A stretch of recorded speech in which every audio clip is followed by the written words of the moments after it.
Coming up on This Week in Radio Tech, we're live at NAB. Well, if you're watching this, you're not watching us live, but we're all here live. We've got a war story. We've got a story about a Sicilian cat, microphone stories, and these guys are all with us too. It's going to be a great show on This Week in Radio Tech. This Week in Radio Tech is brought to you by the new Ruby console from Lavo. See Lavo in your future at lavo.com/TWiRT. And by the Telos Alliance and Zipstream processing and streaming software and hardware. Choose your platform and stream like you mean it. Hey, welcome into This Week in Radio Tech. It's the show where we talk about everything from the microphone to the light bulb at the top of the tower and all the stuff in between too. And most of that's digital nowadays. We're live at NAB 2018. And first of all, I want to say thanks to my friends, my employers, my family at Telos for providing us this space to do the show and the bandwidth. Holy cow, you paid the bandwidth bill here, don't you? I believe I do. But you talk about the light bulb at the top of the tower. Yeah. Do you ever have to go up there with Windex or clean that thing? No, but wasp spray I have. Oh, okay. Yeah, that's fun. Wasps around you when you're 300 feet in the air? No, that's no fun at all. So, hey, this is the show again where we talk about this kind of stuff live at NAB. I'm Kirk Harnack here almost every week. Chris Tobin is here, our co-host. How you doing, Chris? I'm doing well. I won't ask you for a weather report today. No. It's very nice. It's a great show. It's been windy here. Yes, last 2 but days. warm. Yeah, and warm. Windy and warm here in Las Vegas. We got a great show planned. A lot of guests are coming in. They're going to rotate in and out, so just put up with people, getting out of their chairs. We have but one camera, so we can't hide the mayhem behind, on the scene. It's a live event. It's a live event. Good. Do it. Our show is brought to you by a couple of sponsors, the folks at Lavo and the folks at the Telos Alliance. We'll get to their messages here in just a few minutes. Let me bring on and welcome my guests. Ladies first, Michelle, and how do you say your last name, Michelle? Levitt. Levitt, not Levitt, but No. Levitt. Michelle Levitt is with Heil Microphones. Welcome in. Thanks Glad- for having me. Glad you're here.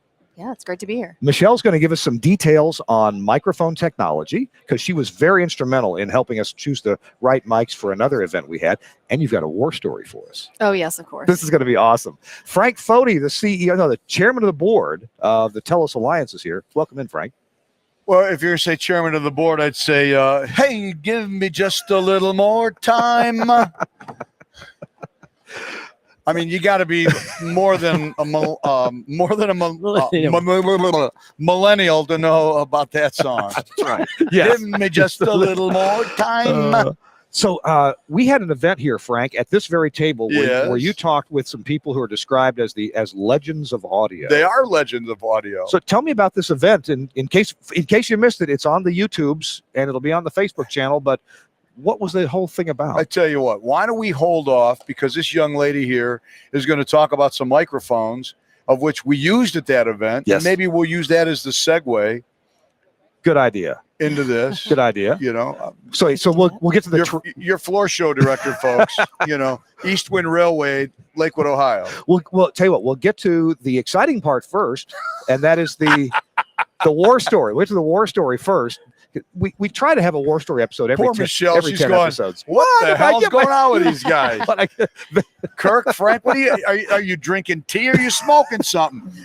She's going to be like, you guys are staying at the Stratosphere down, there's probably, you're getting some of that free cannabis. Well, Michelle's probably thinking this show is as well organized as a bowl of spaghetti. That's what she's thinking. Michelle, welcome in. Michelle Levitt with Yes. Heil Sound. And your boss is a buddy of mine. Yes, he is. Yeah, Bob Heil. It's got his name everywhere. You guys make the incredible microphones for ham radio use and for broadcast. Yeah. We like to say we make microphones for live sound stages, studio, broadcast, podcast, vlogging, ham radio. We do it all. I use your PR40 at my house. I love that thing. It's awesome. It's very popular. So you have a story to tell us, some crazy thing that happened that you were part of. And Yeah. So I've been doing this for just shy of 14 years now. So I have a lot of them. But I had one in particular. We were doing a Roots and Blues and Barbecue Festival. We had 5 stages that we had microphones on. And bluegrass bands are notorious for just putting a condenser in the middle of the stage. They use one microphone and everybody clusters around it and they just go for it. And so it was toward the end of the night. I think it was maybe the last band of the day. And these bluegrass musicians are circled around this condenser microphone. And the sound guy had put like a PR40 or a PR30 up there in the middle as a just in case. And that condenser went out.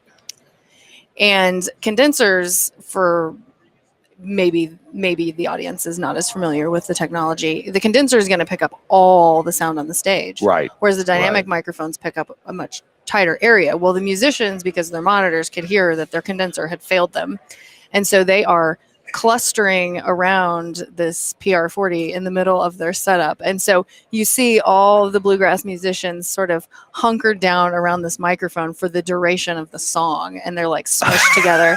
And I am running for the stage to get a picture of this. The PR40, one reason I love it is because if you've got a noisy room, it gets rid of noise because it's got this laser focused pattern out the end of it, and that's where you talk it. If you get over here, you're gone. Get over here, you're gone. You get behind it, you're gone.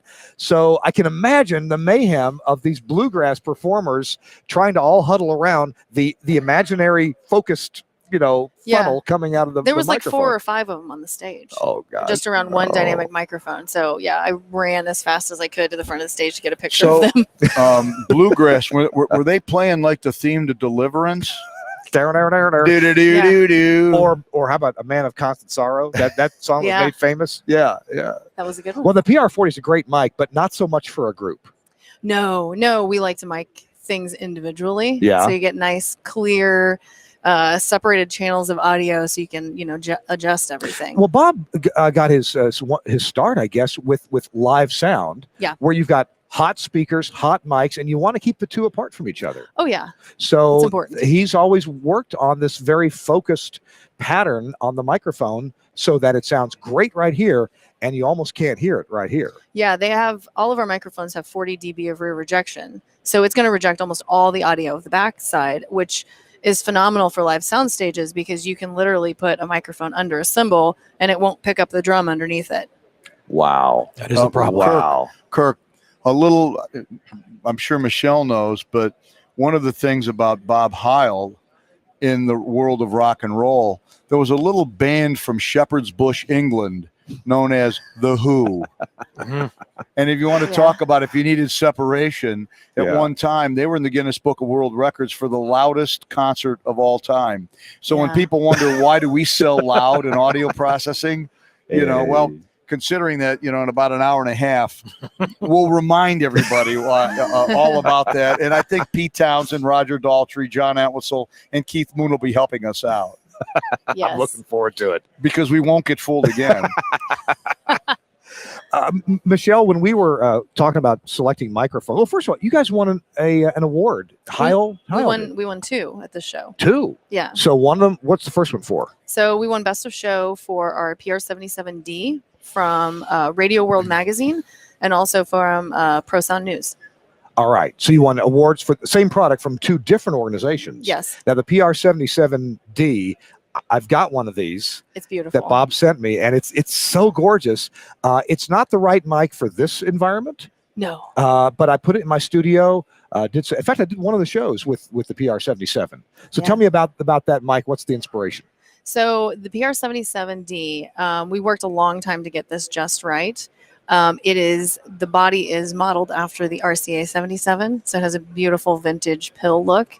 And it comes in like a black bottom, and it also comes in a matte purple. Of course, purple. Finally, we made a purple microphone. People have asked for years, and it's gorgeous. I'm not exactly a bright colors purple kind of person, but it's just really nice to look at. Yeah, it's pretty. And that's a dynamic mic as well. It is. Okay. And it's got a switch on the back for music or voice. What does that do? Yeah, so the voice setting, when you flip it over, it's going to roll 80 hertz off the low end. So for ham radio operators, this is ideal. You don't even have to change anything else.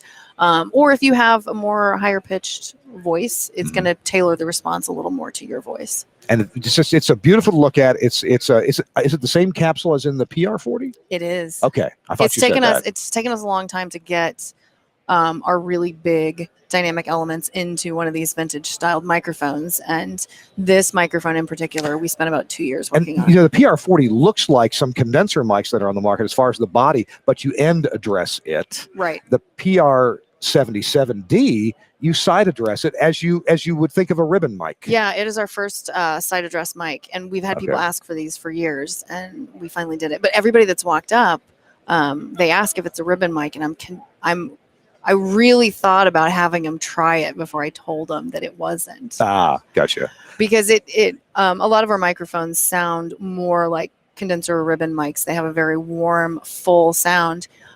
Especially if you turn the gain up on those mics, you're gonna get more of that sensitivity as well. Tell me a bit about the technology. This is the mic we used for our roundtable here, and it was a challenging situation because our PA speakers were really bassy coming back. We got some feedback because we just couldn't get the bass out of those speakers. But these mics, as long as our talent were reasonably close to them, we didn't have to crank the gain up too bad. They worked really well. So tell me a bit about the tech and the design of this mic. Yeah, this is a really interesting microphone. This is our second version of this mic. We even added more air to it, as I like to say. So this microphone is fascinating in the live sound market or for remote broadcasting opportunities, because this microphone you can actually cup and it doesn't distort it the way that happens to other microphones. And how we do this is this microphone is internally shock mounted, and it's mounted at about here. So we have air all the way around the element, and you really can't choke it off in any way. And one of the things is, I don't know if the viewers will be able to see this. I like to show people this because when you tell people you have a large diaphragm microphone, that's I mean, big. we have a really, really large diaphragm microphone there. Now, I tell you, you mentioned that if you cup it, it won't distort like a lot of my students. Some people are going to be very upset about that. That's harmonica players, blues harmonica players. I know. That's what they're looking for. I know, but it won't mess up your sound. That's awesome. You can do that. Well, check out Heil, what's the website? Heil Sound? Heilsound.com. Heilsound.com. Michelle, thank you so much for being here. You're welcome to just hang around with us for a while. Frank's going to tell some stories, and if you want to interject or ask Frank a question, just hang on with us for a few minutes. That sounds fascinating. We're going to do a commercial break in a few more minutes. Not right now. We're going to... Hi. Trouble's going to come your way. Trouble's going to come our way. It always finds you. So, Frank, you wanted to tell us about the legends of audio. On Tuesday here at NAB, and using Heil microphones, we did a wonderful thing called the Legends of Audio. It was a discussion panel. We went about an hour and a half, and our guests were 4 legends. Gary Katz, who was the producer of Steely Dan, Laura Nero, among others. Frank Filippetti, who produced Kiss, and James Taylor and Carly Simon, and Al Schmidt, who produced many people, starting with Count Basie, Frank Sinatra, Steely Dan. I think he was a recording engineer with Steely Dan, and many others. Ed Cherney, who has recorded everyone from the Rolling Stones to Led Zeppelin, Willie Nelson, and a host of others. And I think I got all of them. It was 4, right? You can tell I'm toasted. But we talked about everything from some signal processing technologies, like something known as FiDef. And the guys told us how it has improved the mixes and many recordings that they've worked on, and some recording studio techniques. Miking was one of the conversations, but the cool thing was some of the stories they told us, some of that behind the scenes stuff, and Gary Katz, who I've become friends with over the last couple of years, and I knew some of the stories, but we heard a great story about Frank Sinatra, or Mr. S, as he's referred to, when they were doing the Duets album, and a handful of things about Steely Dan. It was a wonderful hour and a half, and as Kirk mentioned, the link to it's been archived, and it is already up on the internet. And if anyone has interest, and I tell you, it's a lot of fun in many ways. If it's ad hoc stories you want to hear about, engineering, the music industry, please do check that out. So you can find that on YouTube. Telos Alliance has a channel on YouTube. Just search for Telos Alliance, or you can find, I think, Legends of Audio and Frank Foti. If you search for that on YouTube, you'll find it's about an hour and 40 minutes long. Yeah, and it ebbs and flows with wonderful stories. And I want to talk about this FiDef thing because I'm still not sure I understand this. Frank Filippetti was over here showing us some graphs and techniques, and just wasn't sure I was getting it. What can you tell me about FiDef? FiDef is, there over the years there have been various either signal processing boxes or applications or plugins that people refer to as audio sweetening, and this really isn't an audio sweetening application. FiDef stands for hi-fi definition, and what it does is it basically can take pre-recorded audio or live audio, and the algorithm, it's not dynamic in the form of like a compressor. It's not EQ. It's not any phase changing, but it's in everything that we do, including what we're doing right now, there is an element of noise involved. And there's an element of noise in this big, hall here. Well, the FiDef algorithm is able to analyze and apply some out of phase band limited noise. And what ends up happening is if you can suppress the existing noise, what's left is added detail to the fundamental. So what ends up coming out, and I think Frank Filippetti was playing it for you, is you'll hear added definition. Transients become more profound. Speeches can be a bit more intelligent. True story. Now, this doesn't have to do with recording, but to show how it can work. A demonstration was done over at Scotland Yard with regard to intelligibility, and they had some surveillance audio, like where some, the police or somebody are trying to pick up some conversation, like from across the street. And this dialogue they had was totally unintelligible.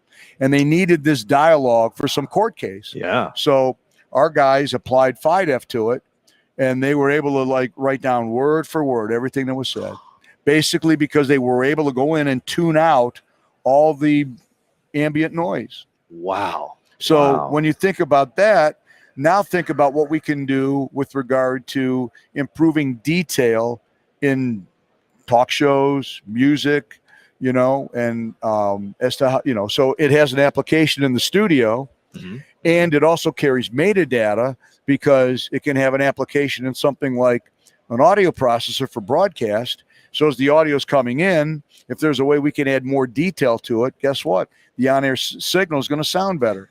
The reason for the metadata is if the signal's coming in and it's already been FiDef'd, it doesn't get double processed. Frank, I've noticed that you use this word detail a lot when you're talking about audio processing and audio clarity, and you've used it again now in a sense that's outside of a processor that you or one of your staff have designed. So detail seems to be a really important thing to you and your philosophy about getting the highest quality audio out there. Detail. Kirk, a little over 10 years ago when we were celebrating, I think, Omnia FM's 10-year birthday, a question was asked of me, what do we do? No, I think it was Omnia's a product's 10-year birthday. And at the time, our product at that time, the Omnia 6, a lot of them out there, people were really pushing them. And somebody said to me, well, what's next in the world of audio processing? Well, louder wasn't better. Quality was better, but you have to maintain the competitive level.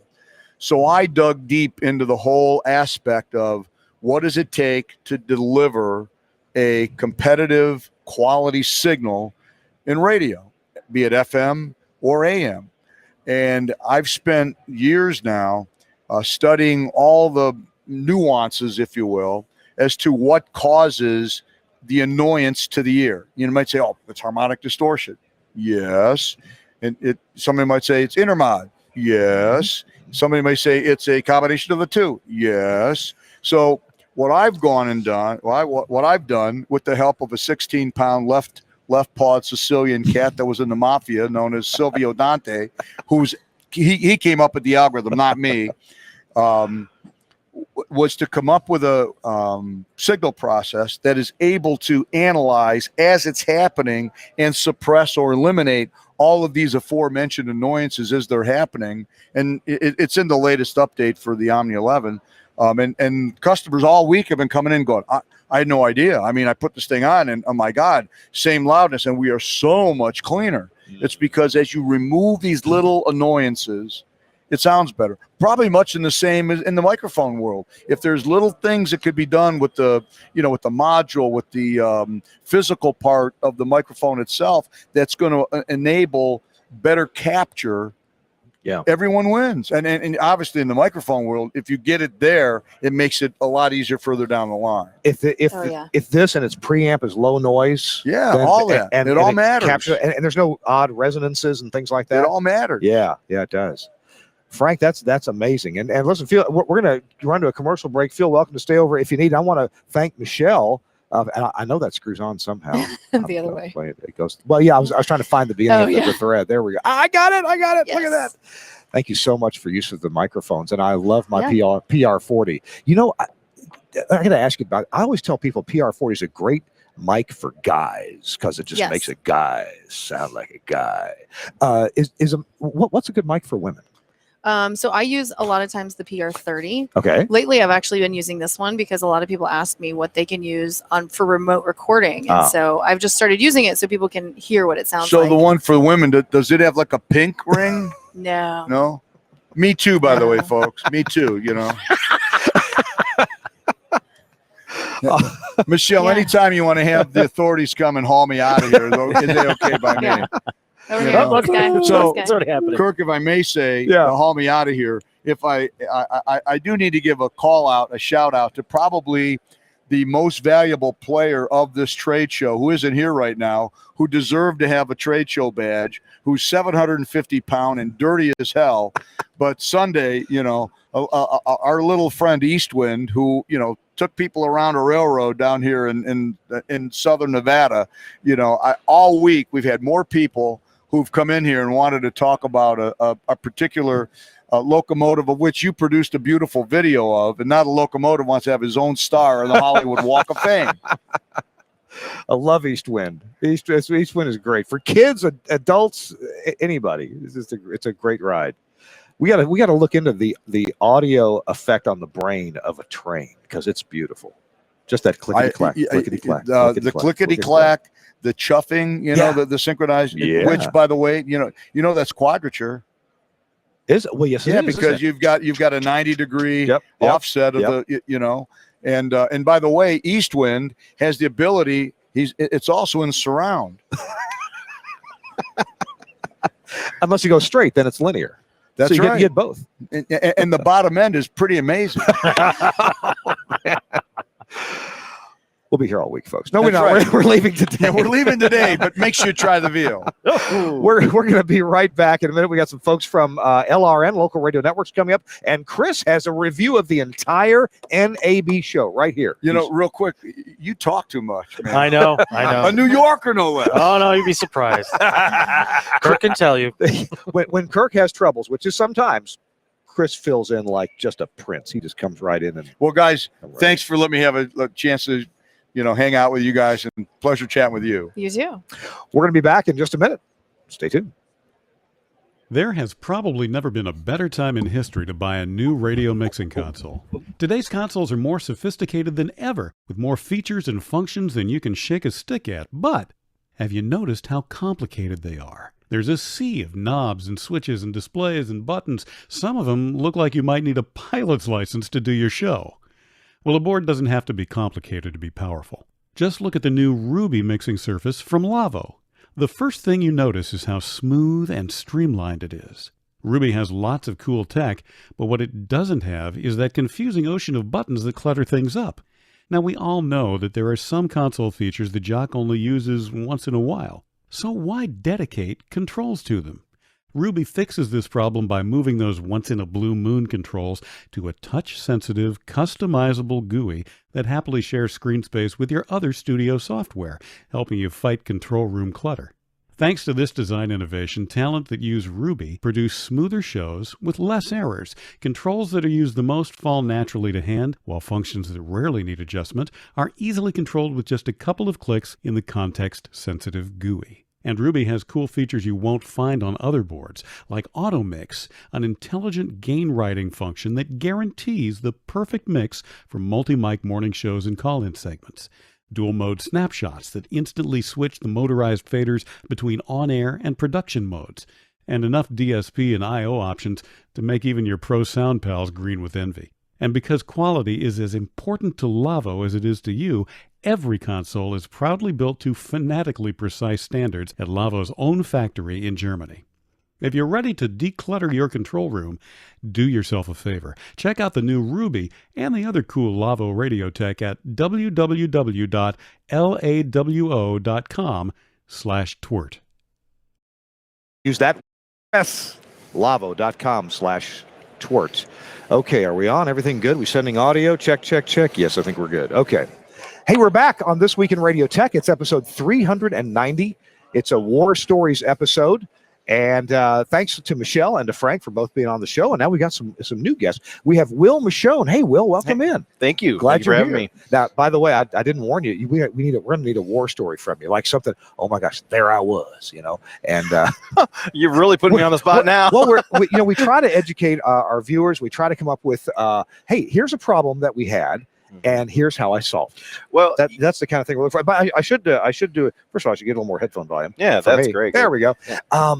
You're with Local Radio Networks. Yes. Tell me what that is. Well, we are a 24/7 format business, a little alternative than the traditional satellite formats, where we actually deliver the music in uncompressed format and voice tracks and music logs directly to the affiliate for their own automation playout. We don't require any required breaks, mandatory breaks. You can you have a flexible clock. You can have as many spots as you want and how little as you want. And so everything floats. It's a format that's delivered via the internet as it updates.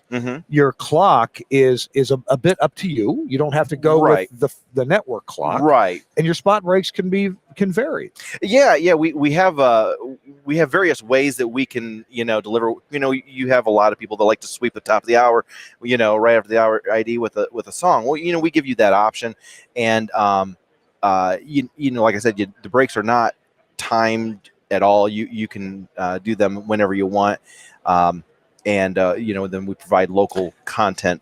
You can provide us local content that our announcers are announcing for your station. This is cool, Chris. You may not know, two of my stations use LRN, and they ship you an automation computer. And I'll let Will tell about Three of them. We have 3 stations now. Yes. Oh my God, we have 3 stations. Yeah. Oh my. And we love this because it's really flexible and it sounds. Let's see, the first word of their name is local. Local. It sounds local. Local what did they do? Right. Local radio content. So let's chat about the tech. You know all about the tech. Oh yeah, right? I've developed, engineered it, and so of course it's running on a PC. But what's the tech that you're doing there? Well, what we've designed our own voice tracking interface, and we follow a similar log for all of our affiliates, just like a 24/7 format would. However, we can write the metadata into the audio file, and I might be giving too much information for some people, but it's fine. To understand. But we write the metadata in the file format of the automation of that customer. Okay. Whether it's a wide orbit, an RCS, next gen, ENCO, and so on and so forth, or a Rivendell, Well, now we have Rivendell boxes from you. So for some of your affiliates, you don't provide the computer. No, you provide the service. Yes, we're not in the business for automation. We can. Yeah. We can, of course, because some people don't have an automation, right. And for various reasons that we won't discuss, but we can provide a system that we manage.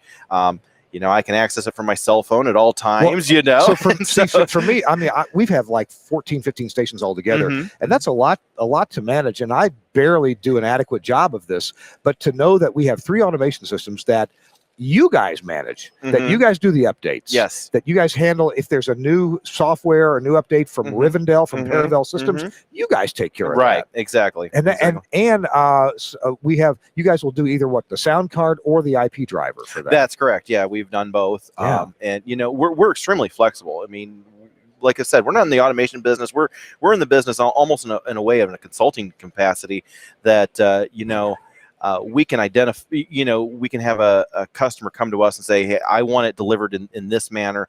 Prime example is, Larry Fuss, who, his sound of his country stations may sound a lot different than, a customer's and other customers, somewhere else in the country.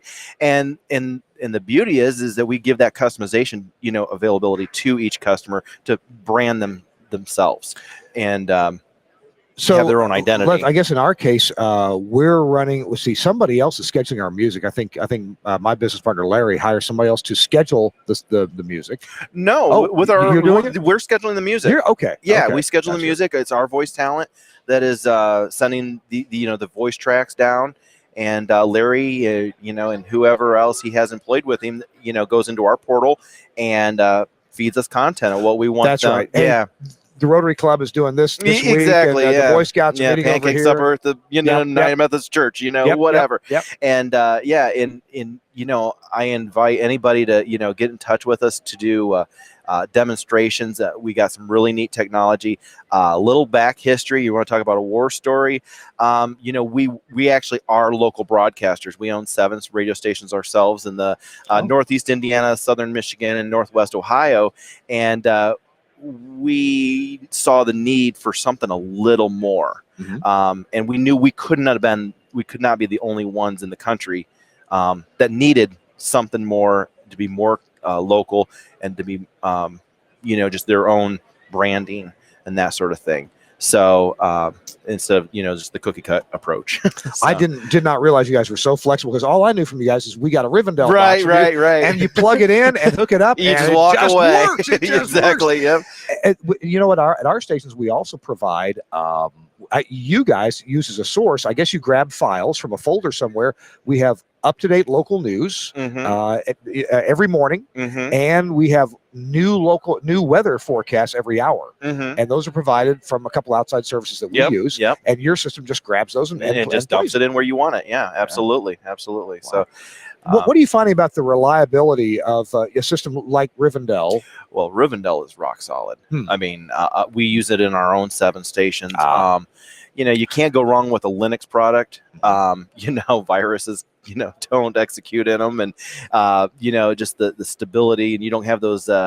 I've been hearing since I've been in Vegas this week, all these nightmares of Windows 10 updates, and they reboot in the middle of the night, and guess what? They're off the air. You don't have any of that with Linux, and that's the beauty of that product. But there's a lot of really great vendors out there too that we integrate as well with. Because we know people have spent a lot of money into their equipment, and Chris is really experienced in this, and I know enough about Linux to accidentally repartition the drive. You don't have the root password, right? The root. Linux isn't safe in my hands unless it's just an easy install and I play with it. But that's what I like. You guys, we'll remote into it. Right. Absolutely.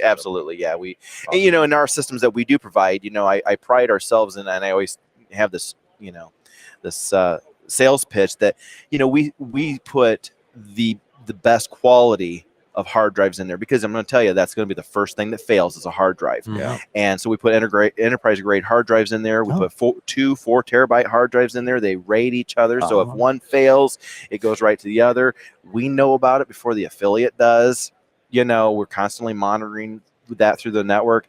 And then the beauty of our system that we send out is that we send out the entire music library for all formats. What? Yes. And it's uncompressed, which that's another key that a lot of people, really can appreciate. And we have customers, for example, also in Mississippi, that they are super hits format.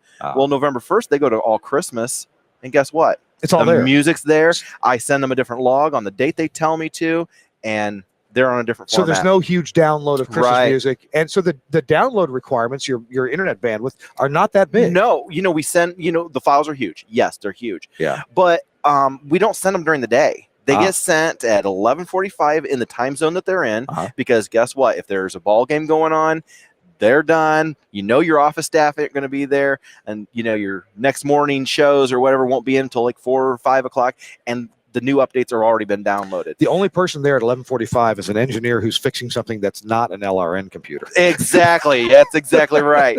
And the only thing that comes through the day is, voice tracks as they're, as they're recorded. Yeah. We, a lot of our jocks are in real time. We call them real time, but it's, it's just delayed by a few minutes. Just in time. Yeah, exactly.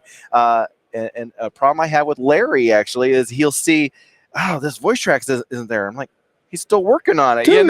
and by the time it's theirs before it even is scheduled to air. So he's got another 87 seconds. Yeah, exactly. What's your hurry? What's the problem here? I guarantee it'll be there, and sure enough, it's there. And actually, Larry does understand that now. He knows how quick it can be.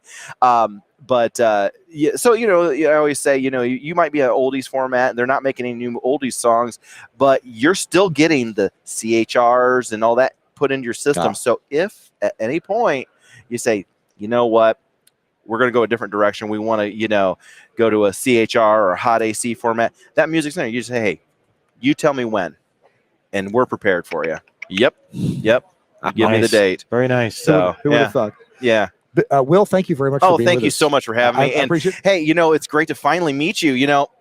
We've emailed a couple times, I think, and you're expert in the industry, and it's a pleasure to meet you. I just know a lot of good folks. And I've seen your name many times too on different Facebook groups. So just one question. Yeah, so yeah. if I'm signing up as an affiliate to LRM, I can ask for a different, like a particular automation system, or do you have one that you have as a base? Well, we actually by base we send out Rivendell systems. Okay, I just want to make sure I understood that. And I know it very well, and I can make it really sing. I could do a lot of really creative things with it. But like I said, there's a lot of great automation systems that we're partnered with, and it's whatever the customer's preference is. So that's just what I was just curious about. Yep. Okay. Will, thanks again. Thank you so much. If people want to know more, they can find you at where? Localradionetworks.com. Localradionetworks.com. And it's you can email me directly, Will, WILL, at localradionetworks.com, or our sales regional sales rep, Donna Halverson. A lot of people know her from the ABC radio networks. That's where I've heard of there you go. Yep. And we also have Chris Reeves with us here from previously with Westwood One. Awesome. So he has left and came to work for us. So awesome. that's they're great. They're great people to work with. So very, very happy to have them with us. Well, thanks again. One question. What made you choose ABC News for your news affiliation? To be honest, it's the neutralness.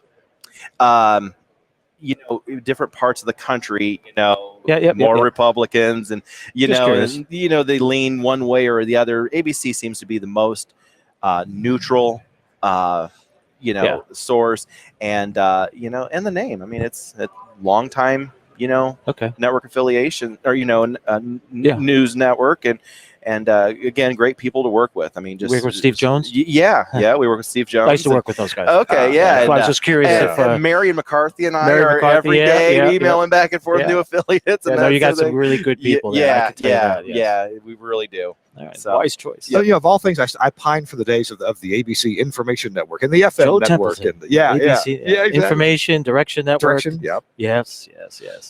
Down memory lane. Thanks again, Will. Thank you. Well, appreciate you. Hey, has just joined us here. I got your mic down, so you can just whip that off. Thanks again.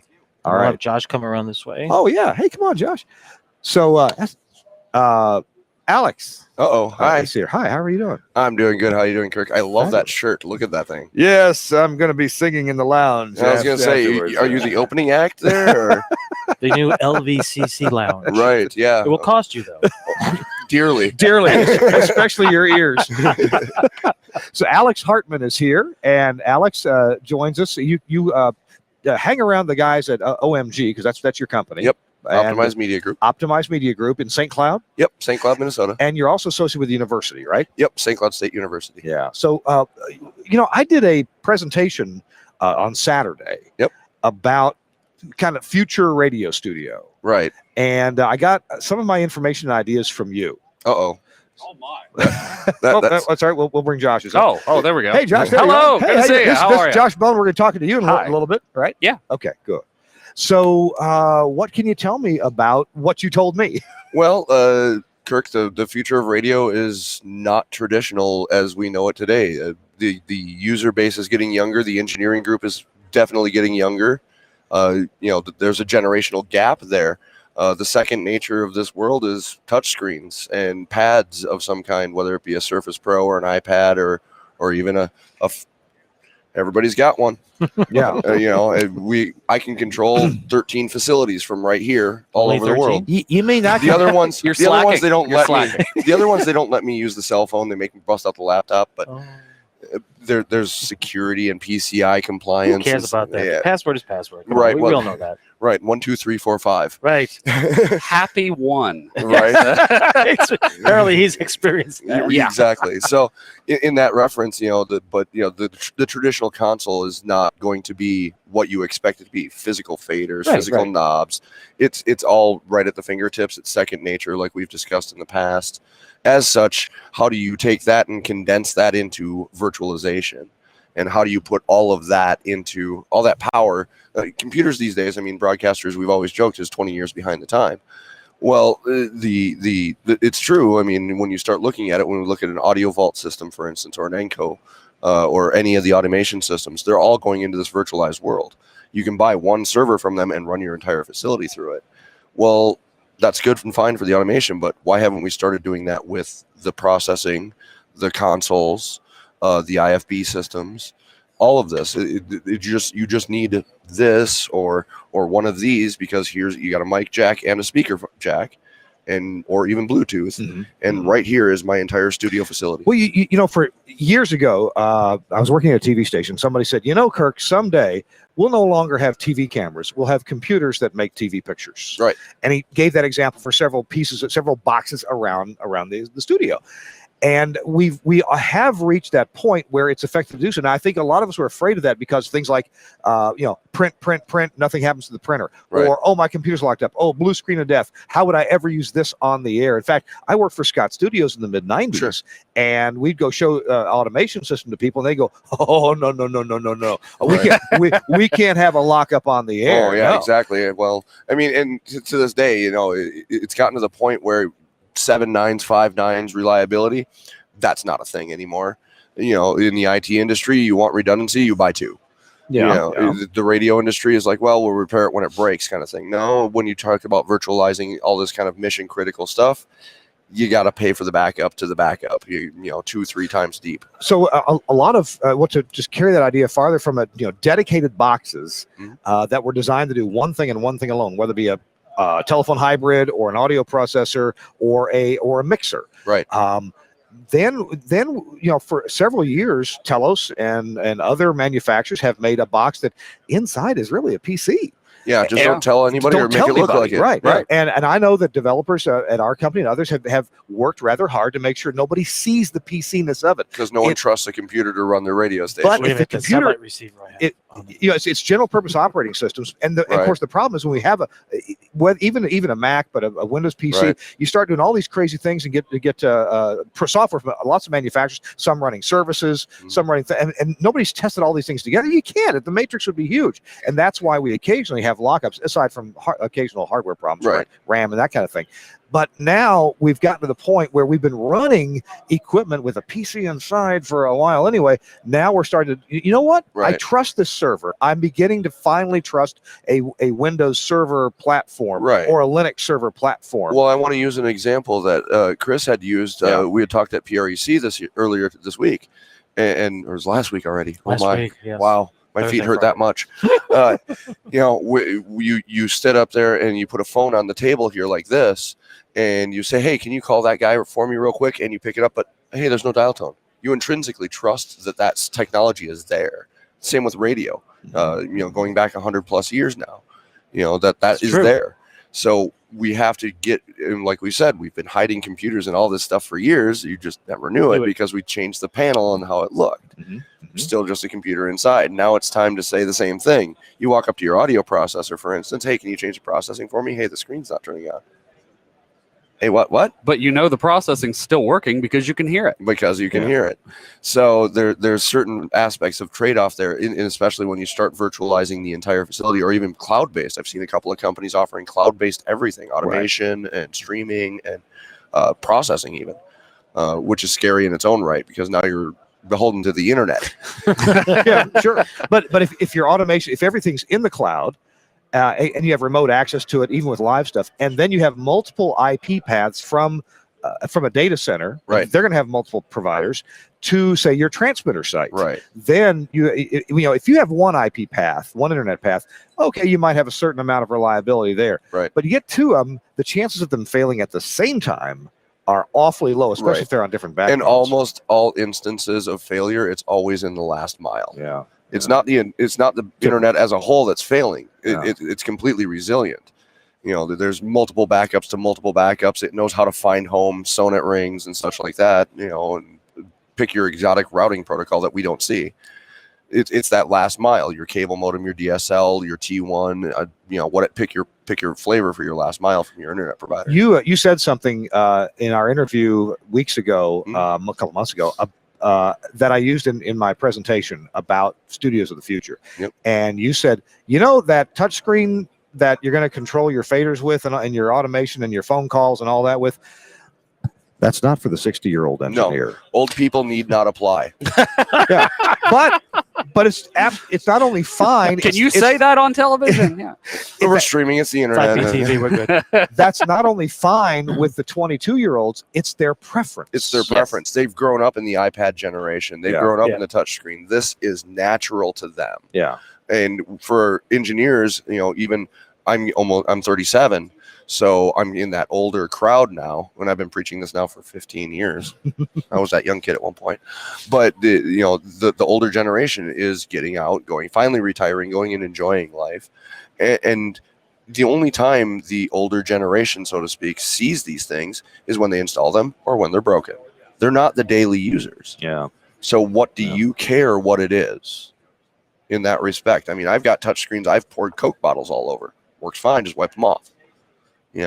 And guess what? That touchscreen costs me $250 nowadays. And that touchscreen you're talking about is a point of sale type touchscreen. Exactly. Yes. So there's a difference between touchscreen here, touchscreen at a retail outlet, and that's what you have to start understanding. It's got more of an industrial. Right. That's why he can. It can handle 5,000 touches in one point. Right. Over a span of a lifetime. And at $250, the thing doesn't owe you anything. Right. And I can tell you, in the early days of touchscreens and automation systems, and in the case of what I've done in newsroom operations and network radio, that's what we were purchasing. Right. People couldn't understand when they visit the studios and say, "How do you guys do that?" I mean, they're like three different people. I said, "Because you spent the extra bucks for the point of sale." Right. Well, and no one knew what that was. And they were 19-inch CRTs that weighed 60 pounds. Yeah, the early ones. Then we moved. I've got a no fun story for this too. Yeah. Going back to the Scott Studios 32 system, I had a station that we had the 19-inch CRT touchscreens, and the jocks would just, do their best to do this. Well, finally that screen died. The flyback blew up and just didn't work. Well, at the time, the only thing that was available was the 4.3-inch touchscreen LCDs. Oh, those were you couldn't get the CRTs very easily anymore. They all started moving to the LCDs because of the point of sale systems. So first time I put one in the studio, Yes. flew right off the table. Because they were so rough with them. So yeah, they know now, because they have these, gentle touch is what matters. You don't need much contact to make what happen. So that even that era is done.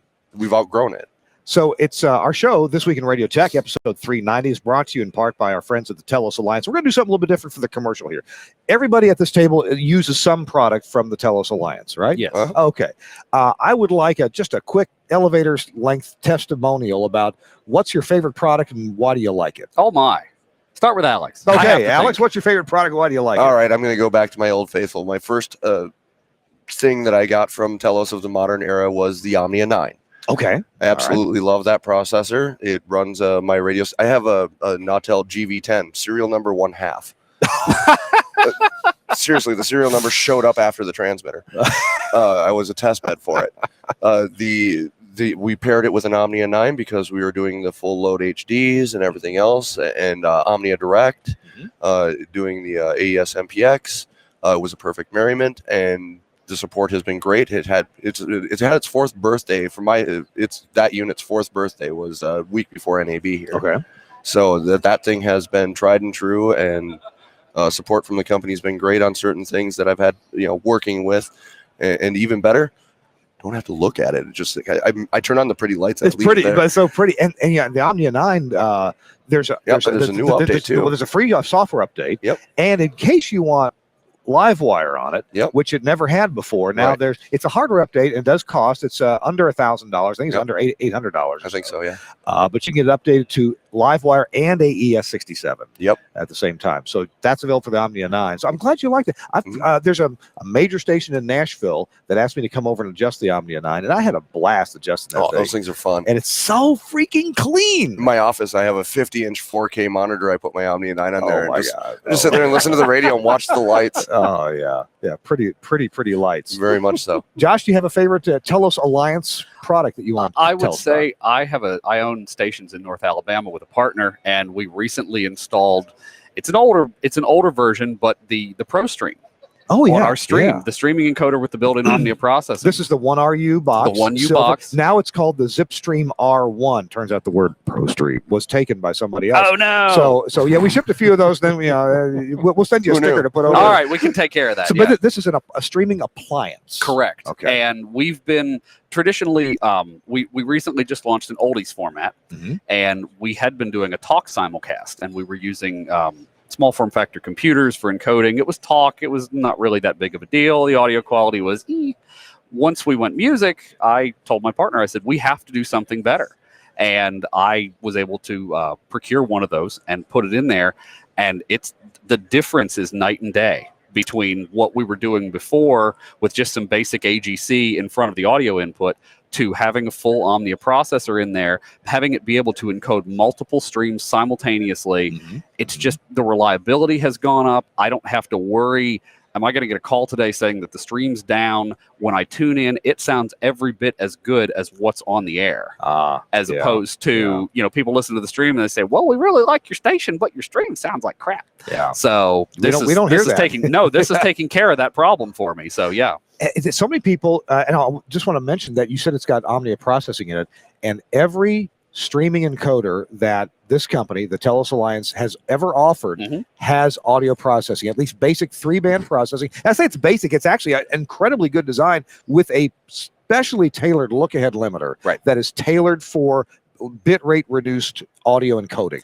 The first streaming appliance that I ever used was the old Audio Active encoder from 20 years ago. Oh my. And I'm sorry, that one didn't have audio processing. No, but that was such a novel concept back then. It's like, well, streaming, what is that? Just stick the audio in, it works. Oh my God, what do we have? So what is this? 10 years ago, I bought the domain name internettransmitter.com. So you're the culprit. I am. Well, we got to pay you. Well, back then I said, why aren't you treating the internet no more? Why are you treating it differently than your transmitter? They should be identical. It's the same audience. Yeah. So that was kind of why I bought the domain. And we're seeing people be more and more serious about the quality of their streams. Chris, do you have a favorite product from our company? I do. It's an Omnia. I can't say which one it is because the market that I work in, it's very competitive, New York City. I have to play along with the rest of the gang. But the Omnia I have is great. The format we are jazz, and the ability to adjust it and tweak it and do things that are just detailed for jazz music. As anyone who's a musician or enjoys the genre knows, there's a lot of dynamics. Yes. And most of the artists and the recordings that we have are not, how would you say, compressed prior to our arrival. This may be the longest sponsor announcement we've ever done with all these people. No, that's right. It's a well worth product, and also we're doing HD, so the outputs for the HD and the timing, the delay, and they're very easy to use.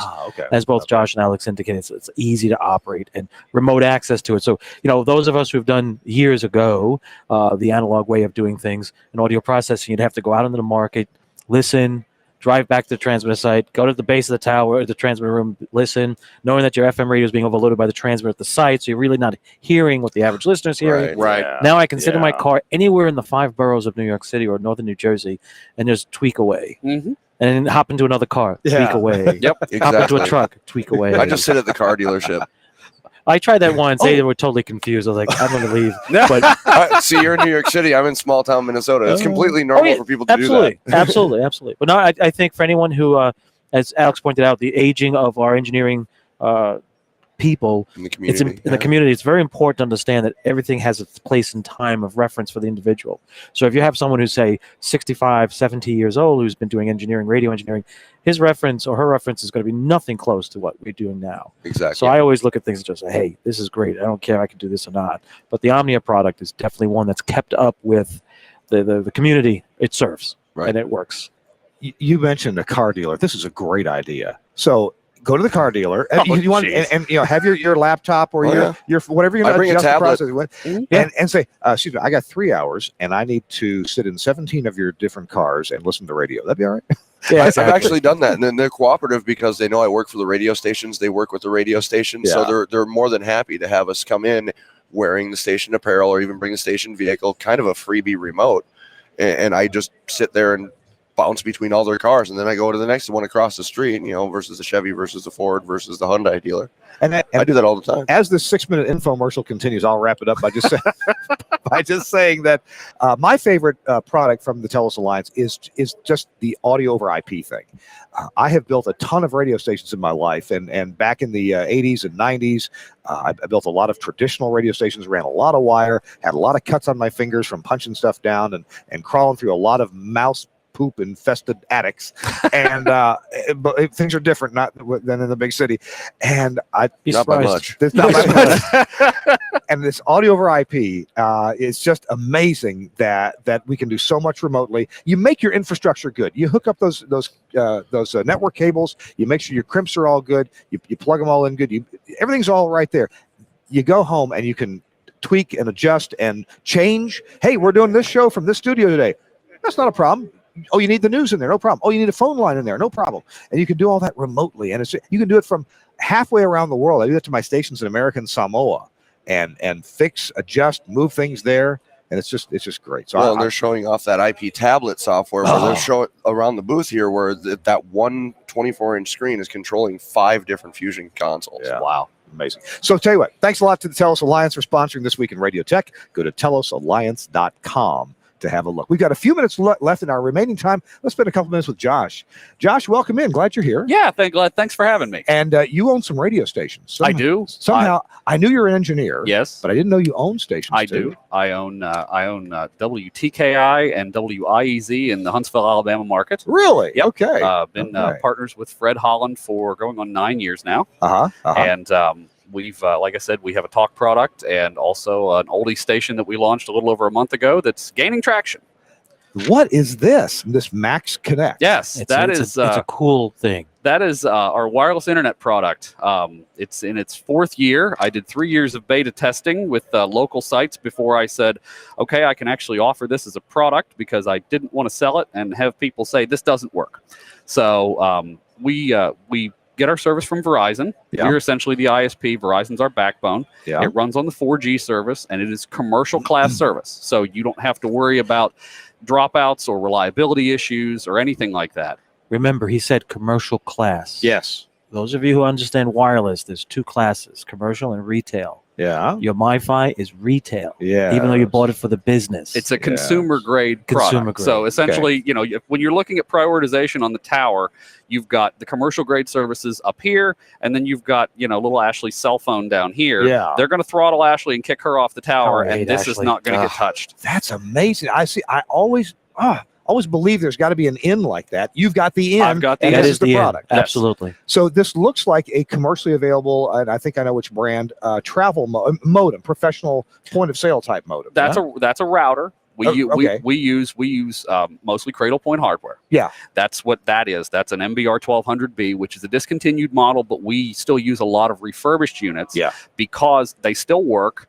The software updates are available on them. And I'm trying to keep the hardware costs down, because radio broadcasters don't always have the most capital for that. Right. But there's no port blocking, so you can do anything you want. Every one of our access points come with a static IP address. We also provide, with every IP address, we provide 5 friendly name forwards. Alex bought internettransmitter.com. I bought mytransmittersite.com. So if you want to be able to get to your remote control for WXYZ, you can put in WXYZremote.mytransmittersite.com. You don't have to remember 166.238. I know, right? Yeah. Wait till IPv6 and you got to remember all that. Oh, yeah. Thus the friendly name forwards will be even more popular. So. I'll mention it, but I'll bet somebody will grab it during the show, and I won't be able to get it. I want to get engineer is at the transmittersite.com. Oh, that was taken 30 years ago, man. Oh, it's really? So high precision oscillator. Why do I need a high precision oscillator? Well, International Crystal Manufacturing closed down. Oh, they did. That's yes, right. ICM. Yes. Yeah. So my design guys in Texas have developed a series of oscillators. We are doing a DDS and PLL, extremely low phase noise, high stability. We also have a GPS disciplined oscillator. This one right here. That one is shipping now. The DDS and PLL will be available later this summer.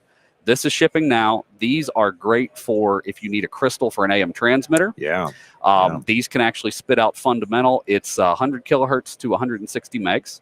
Okay. So if you have an old, we'll say an MW1 or something like that with a divide by 4 board in it. Yeah. You can actually remove your entire oscillator section, inject direct TTL from this up to 12 volts into your transmitter, and that becomes your oscillator. Yeah, and GPS locked. GPS locked. MW1 has never sounded better. Exactly. That's exactly right. But it has battery backed warm start. So once you get your initial GPS lock, the battery will hold it. The stability is amazing. The battery backed warm start, when it loses GPS lock, when it regains it, it's less than half a second to relock back on. Yeah. A lot of older GPS systems can take up to 10 minutes. Mm-hmm.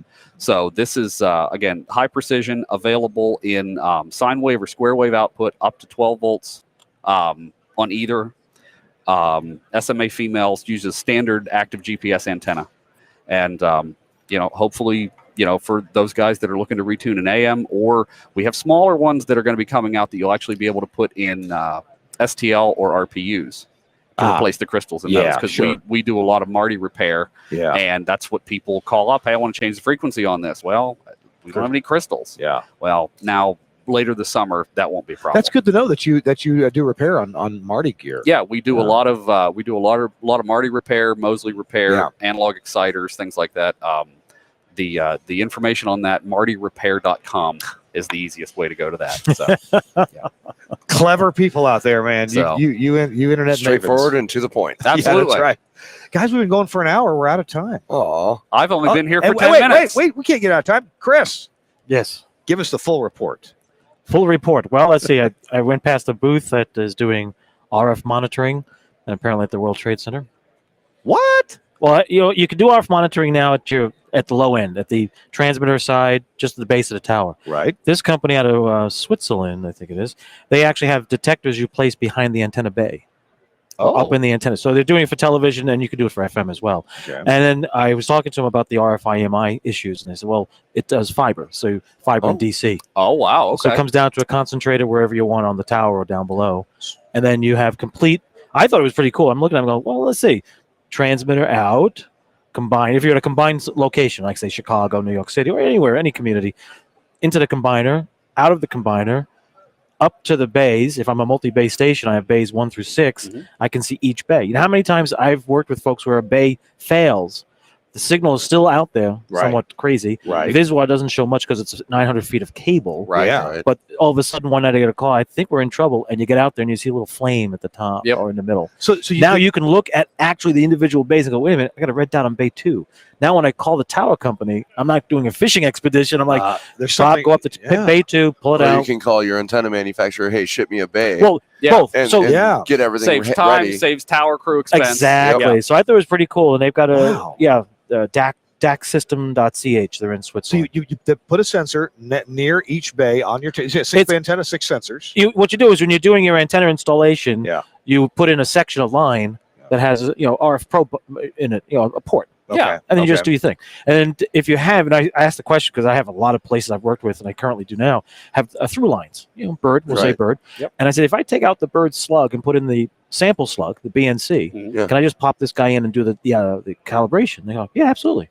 Think about it. So now you have already an installed base of certain stuff of bird systems that maybe the old-fashioned stuff, or maybe the stuff that you just want to go upgrade. Sure. Pop these out, pop this in. Now you can build out your entire. Right. So the cost of installation becomes half. or Wow. less. Impressive. Yeah, I thought it was pretty cool. And then there was in the South Hall the IP video stuff. I can't even begin to pick which one was great. But I will say this: I have to give kudos to New Tech with the NDI protocol. A lot of folks in that hall are applying that in places where you wouldn't expect. So you're not committed to having a New Tech product, but the NDI protocol allows you to bring things together. So I've always associated NDI with New Tech, but NDI is it an open protocol? It's an open protocol. Okay, so New Tech uses it, but anybody can. Right, but New Tech introduced it to the community, so I have to at least give them kudos for that. Yeah. And then the community now, I mean the broadcast community, has run with it. Yeah. So you got to at least give them credit. It's like what Telos has done with certain technologies, bringing it to the community. Comrex has done this. Thailand, everybody we all know. Nortel has done a lot of stuff in the RF world. Yes. That you're like, wow, Continental had to do that. What Nortel did, cool. And then now everybody's doing it. That's okay. Yep. Right. And that's what this is. So yes, the NDI is an open protocol. New Tech introduced it to everyone. Now we're running with it. So I just thought it's proper to give them. What's kind of interesting is as radio stations get more visual, and some people are already putting in USB connected cameras or SDI, more HDMI connected cameras like we had here a couple days ago. But there are going to be, I think the majority of radio stations who go into producing video content will be using IP cameras, and not just IP security cameras, but I mean what TV stations are going to. Oh, yeah. So we're going to, sometimes when you get into a technology later, you end up going into the thing that's going to be there. Like at my radio station, I totally skipped the whole AES digital phenomenon from the 90s and the early 2000s because it was just a replacement for analog. Right. And also we didn't have the kind of money to buy digital consoles and stuff. But I'm kind of glad we missed that because we did good analog and we went right to IP audio. Right. And that's going to be around a long time and so convenient and perfect audio quality. So I'm wondering if radio stations will end up skipping all the trouble the TV stations and engineers have had to go through different technologies and finally jump right to IP, which should be around a long time. Well, I mean, that's even TV's doing that too. I mean, a lot of the older TV stations, even in Minneapolis, have they kind of stopped at the SDI, the first generation SDI, because they were like, well, what's 3G, 6G, 12G? Where does it stop? And then they came out with the IP video protocols, and they're like, yeah, that's where we're going to go. Yeah. Wow. Guys, and I feel way too overdressed to even walk in, underdressed, I should say, to walk into South Hall because I can't afford anything. We walked through Central Hall. I said, I don't have enough money to even be in here. And he said, I can't go near South Hall. We'll burst into flames or something. Yeah, exactly. It's not good. Wow. Let's see. Give you 10 seconds to think about the coolest piece of technology you've seen around. I mean, DJI's got these crazy things. On and on and stuff. Can you give me just a quick? I saw this. I love it. Check it out later. The Comrex multi-rack NX. The multi-rack NX. Yes. Five access racks in one box. Yes. Okay. I would agree with that one. But I'll go with this guy. The RF. I'm an RF GUI, goofy person. So I'm going to go with this, the DAC system, and say, hey, give it a look. See, it takes a different approach to what we're accustomed to doing with RF monitoring. I think it's cool. I will say the coolest demo I saw was this new, I guess it's a new Ronin from DJI to hold a camera, and they've got this robotic arm. Looks like something that would be putting a car together. And they put the camera at the end of this arm, and it's going all kinds of ways, and the camera picture is just la-di-da-di-da, nice and still, nice and still. And the robot arm is going rah, rah, rah, rah. It's just crazy. It is crazy. That was good. That was a great demonstration. Yeah, good demo. I didn't get to see any demos. I've barely left my booth. Well, no, you know what? Then I will say this: when I went over to see Josh and he showed me the MaxxKonnect, and I was like, interesting, because I do a lot of outside broadcast stuff. People know that's cool. I'm going to say this would be my second choice for cool. Oh, thank you. Yeah. Okay, and I've done a lot of stuff with the Cradle Point product. I love it. And I've done things that are crazy, but I keep fighting people. When I worked for certain corporations, I said we need to do the business version. Yeah. No, you don't. Really? I'm grateful if somebody finally realized that's the way to go. Yeah. So I'll tell you. So it's worth, and the pricing is great. Trust me, it's perfect. You should consider it. You and I have done TWiRT shows on remote where we were highly disappointed by the Big V carrier right here in this town. Yes. And I've been in New York City, and I've gotten maybe I was too close to the UN. I don't know, but I had terrible data rates from the Big V carrier, and so that's why we carry multiple carrier possibilities. And who's the factor on all this? But I've been to other sites where it worked great. And years ago, Telos really looked at us being kind of an ISP or broker, so people could use their Zip 1 out on remote and be reliable with that. But the expense was just crazy. I mean, we were still not cheap. Yeah, No, it's not. But this, you're the ISP, you're getting business class service, and you pay one price. And Yeah. We structure the plans. You know, there's a 1 gig, a 5 gig, and a 10 gig. Yeah. If you need more than that, like I have one site that a customer has been using this as a full-time STL with a 64K AAC stereo stream. Yeah. It's been running for 90 days flawlessly. It's never dropped. I've lost my Charter Bright House connection at the studio a dozen times. Yeah. But the 4G has never dropped. Yeah. And the I just completely lost what I was saying. That's about reliability. Yeah. Okay. The data that it uses, that 64K AAC stereo stream over the course of a month, is around 24 gigs. Oh. So to marry 3 10 gig plans together to give you 30 would be in the neighborhood of $300 to $325. Yeah. That's more expensive than a cable connection, but not as much as direct fiber or a T1. Right. So you're getting a stable, reliable connection for a reasonable amount of money. And you're assuming those services are available where you need it. Right. And that's the nice thing about this is we offer external antennas. I had another site that was 14 miles from the nearest tower. And you take your phone out there or even this, and I was below the noise floor. Yeah. We put 2 8 dBi omnidirectional antennas outside the building. Signal went to minus 54. I've got full 4G speed. That's plenty. Wow. So it's, that's the thing. And, theoretically, I've never had a chance to test this.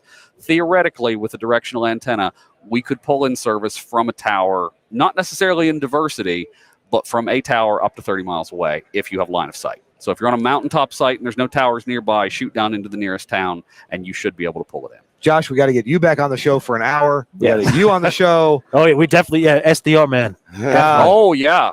And next week, I'm not sure if we're having a show or not. I may be doing the show from Hawaii if I'm on the ground. You sound disappointed. Well, I'll be very jealous.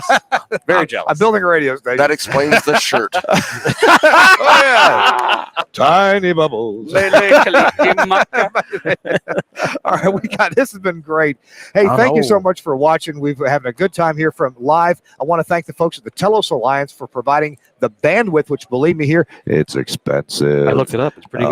You could have used MaxxKonnect. Hey, just for $50,000, you could get 100 megabytes. I'm gonna have you repeat that. If you do a booth here at NAB, and I'm sure there's big companies doing this. If you want 100 megabits in and out of your booth, just like 100 megabits at home, 100 megabits in and out of your booth at NAB, it's going to cost you $50,000 for 1 week. Whoa! You too can be poor.